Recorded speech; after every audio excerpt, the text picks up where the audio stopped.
I want to tell you about an Oregon athlete. He's already the greatest American distance runner of his generation, but there is one thing still eluding Galen Rupp, and that's a gold medal.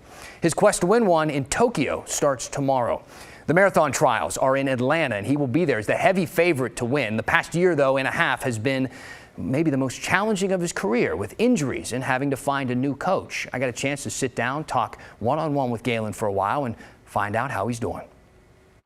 Galen Rupp was born to run, or should I say born to a runner, and a mother who loved the outdoors. For the longest time, she always trying to get me to run in the park with her, Mount Tabor, right where I grew up, and took her a long time, and eventually she convinced me because she promised she'd take me to McDonald's afterwards. Galen followed in her footsteps, you could say.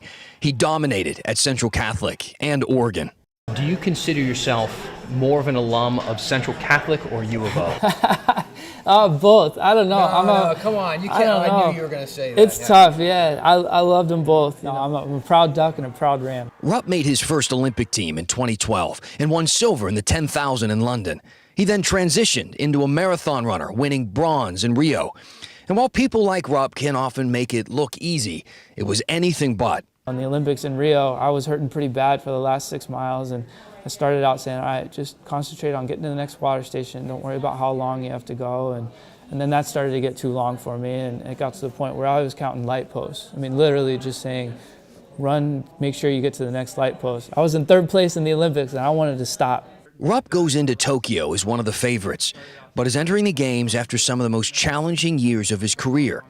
He had surgery in 2018 for an Achilles injury and admits he came back too soon for the 2019 Chicago Marathon, a race he never finished. You know, in Chicago, I kind of circled that date the second I decided to have the operation and go in as what I was going to point for to come back. And, you know, probably a little bit of hard-headedness on my part that, you know, I decided to run it. But, yeah, my body just wasn't ready for it. I mean, and I tried as hard as I could. Rupp also has a new coach after his longtime coach, Alberto Salazar, got a 4-year ban for doping-related violations.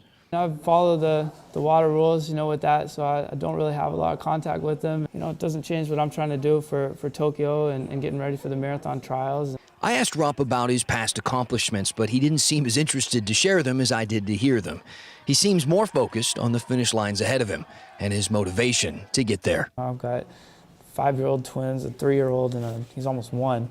But I always thought it'd be pretty cool, you know, if they could just actually have some memories of what I do or be able to understand a little bit.